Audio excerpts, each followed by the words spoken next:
Hi guys. Israel had its 70th year anniversary after its declaration by the UN on November the 29th, 2017. On the same day, North Korea launched their biggest ICBM to date, one that could possibly reach the United States at the same time activity was spotted around their nuclear site, prompting a warning North Korea may be preparing another nuclear test. And at the same time, the North Koreans continued to work on what is expected to be a nuclear submarine. We haven't heard much about that in the past few weeks. Now, in response to Donald Trump declaring Jerusalem Israel's capital on the 6th of December, 7 days after their 70th anniversary, the UN voted on the 21st of December, rejecting Trump's declaration. It was rejected with a majority vote of 128 out of 193. The vote came after a redoubling of threats by Nikki Haley, the US ambassador to the UN, who said that Washington would remember which countries disrespected America by voting against it. And remember, they have. President Trump cuts funding to UN after Israel vote. I don't think the UN is going to be too happy about that. And who knows what they're going to do in response. The US will cut its 2018 contribution to the United Nations by $285 million, nearly 25%. An announcement that comes days after more than 120 nations criticized the United States for its decision to recognize Jerusalem as the capital of Israel. Ambassador Nikki Haley made the announcement Sunday, but specifically blamed the world body for its budgetary excesses without making a specific reference to last week's vote on President Donald Trump's controversial Jerusalem decision. The inefficiency and overspending of the United Nations are well known. We will no longer let the generosity of the American people be taken advantage of or remain unchecked, Haley said in a statement announcing the cut to the UN's overall $5.4 billion budget. This historic reduction in spending, in addition to many other moves toward a more efficient and accountable UN, is a big step in the right direction. Haley said that there might be further budget cuts in the future. President Trump's proposed 2018 spending budget would end funding for UN climate change programs and would cut funding to the United Nations Children's Fund, also known as UNICEF, by 16%. Trump has long discussed cutting US contributions to the UN, and Haley hinted that the current administration could be motivated by a lack of support for its efforts around the world, specifically after the Jerusalem vote on Thursday. The United States is by far the single largest contributor to the UN and its agencies. Haley at the time, "We do this because it represents who we are. It is our American way. But we'll be honest with you, when we make generous contributions to the UN, we also have a legitimate expectation that our goodwill is recognized and respected. All 193 members of the United Nations are required to make payments as part of their membership, but the amount each country must pay differs and is calculated by a formula that factors in population and gross national income. The US currently funds about 22% of the UN's $5.4 billion annual budget, and that's a big chunk. Members may also make voluntary contributions, and programs like UNICEF and the World Food Programme are funded entirely by this discretionary funding. The State Department provides funding to the UN and as such follows the President's instructions. The Federal Departments of Agriculture, Energy and Health and Human Services provide additional funding for specific UN programs with help from Congress. The UN peacekeeping budget was reduced by $600 million earlier this year after Trump pressured cuts. The President and Haley also threatened to cut off funding to any country that voted in favor of a draft resolution that asks the United States to reverse its Jerusalem decision. The United States will remember this day in which it was singled out in this assembly for the very act of exercising our right as a sovereign nation, said Haley ahead of the vote. We will remember it when, once again, we are called up to make the world's largest contribution to the UN, and we will remember it when many countries come calling on us to pay even more and to use our influence for their benefit. So it's clear that the UN voting against President Donald Trump's decision for Israel really angered the White House, and in response, they're cutting 25% of their annual budget or their annual contribution to the UN for 2018. So contributing basically 3/4 of what they was before, and considering they're 22% of the overall $5.4 billion budget, that's a lot of money to just suddenly not have. And I'm not exactly sure how the UN's going to respond.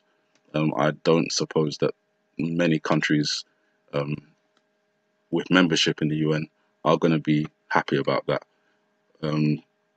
What does that mean if things go bad for America? We don't know, but we can guess. And while all this is happening with Israel and the Israel decision, the United Nations Security Council voted on sanctions against North Korea on the 22nd of December.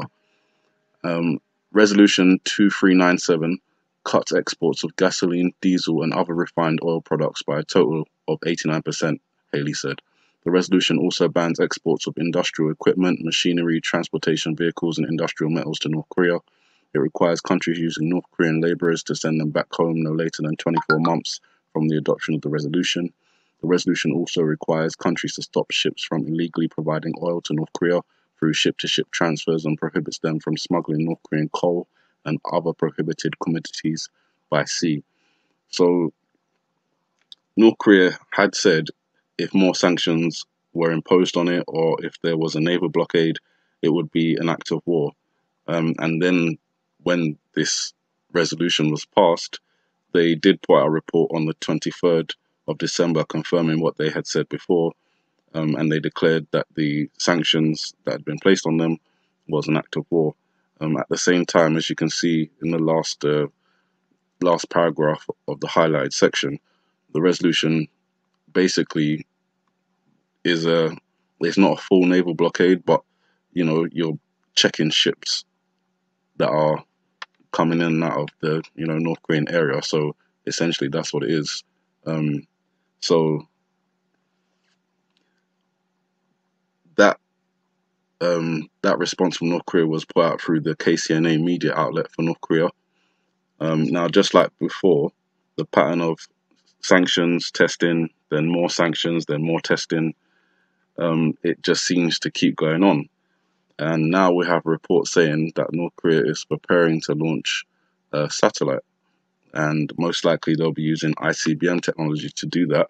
And we know that that is seen by the international community as further imposing on the sanctions and the rules in place for North Korea about ballistic missile testing and ICBM testing and nuclear testing. So again, it's like, you play your cards, I'll play mine, and we'll see who's got the better hand. But it just keeps repeating itself. So when we heard Donald Trump a while back say, the whole fire and fury, North Korea will be destroyed and all that kind of stuff, that was before they tested their ICBM. And basically Trump said that they won't have that capability. He won't allow them to have that capability to hit the US mainland.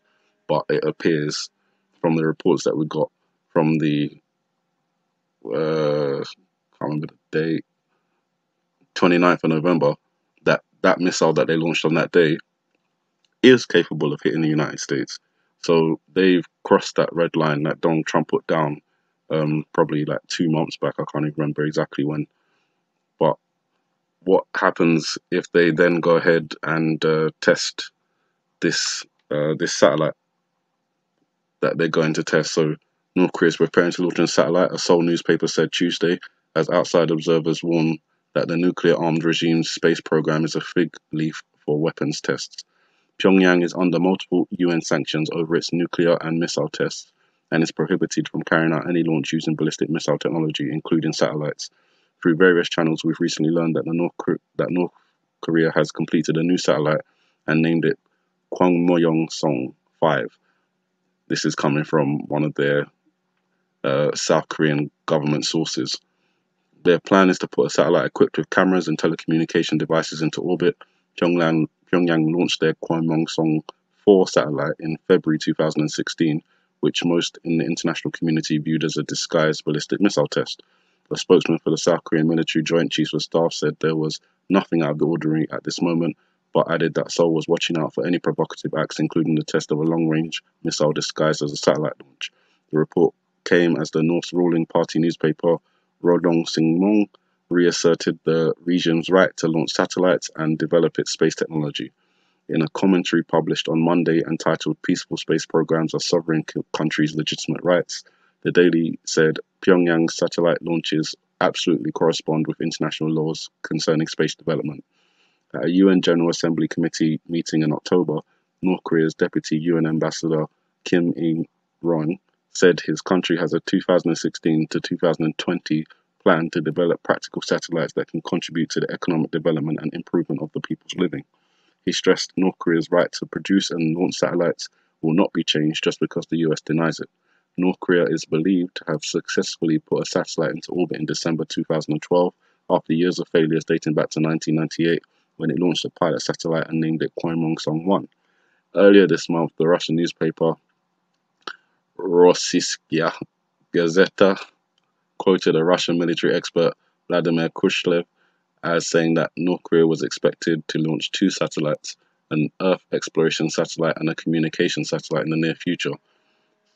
Khrushchev made the remark after returning from his long-week trip to North Korea in mid-November, when he met with representatives of the country's National Aerospace Development Administration. Tensions have soared as the isolated regime has staged a series of atomic and intercontinental ballistic missile tests, most recently on November the 29th. So you can see that Russia and China, they're privy to knowledge that we're not, at the end of the day. When I look at the reports coming out of China, the military moving in on the borders of North Korea, the refugee camps that they set up on the border as well. Apparently, one refugee camp is capable of holding like 5,000 people or more. I already said how they stopped their airlines from going there and they closed down a trade bridge, and Russia has moved some new missile defense systems to their border with North Korea as well.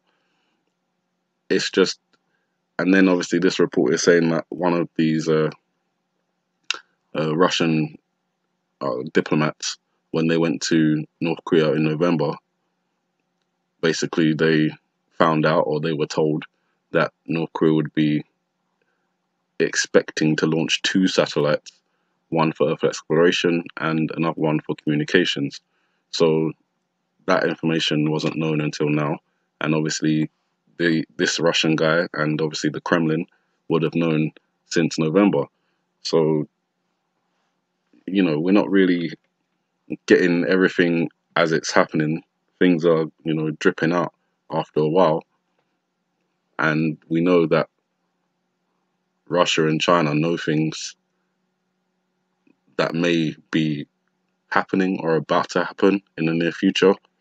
And if you watch their military movements and the way that they're behaving, you can sort of tell that there may be something coming, soon. The way that they've amped up their military and told people to be prepared and stuff like that. It's kind of the same on the American side, as I reported yesterday, with Jim Mattis saying to the military, the storm clouds are gathering, and that's in relation to Donald Trump saying the calm before the storm. So the calm's over and the storm's beginning, or about to begin. And obviously that fits in with everything we've been talking about in terms of the dates. Whether something happens within those dates, I just can't be sure. But all likely indicators are pointing to something potentially kicking off before the year ends, or maybe it's just as the new year begins. As I personally will be watching until the 1st of January, New Year's Day, and then after that, I'll keep up with the reports, but I won't make any videos on them. And as the last 6 days of my watch personally come to a close, I just can't help but think about how we've all been disadvantaged in this kind of battle at every turn. These people, whoever they are, they've had these plans in place for years, and they've just left little breadcrumbs, and they're scattered throughout history. And we've been, chasing those breadcrumbs, chasing those puzzle pieces, trying to put them together, playing catch up. But I truly believe that with God's help, I think that that gap has been closed. I think we've come pretty close to real-time information in regards to what's going on. The question is now, what do we really do about it? So that's my report, guys. Have a good morning, good afternoon, good night, and God bless you all.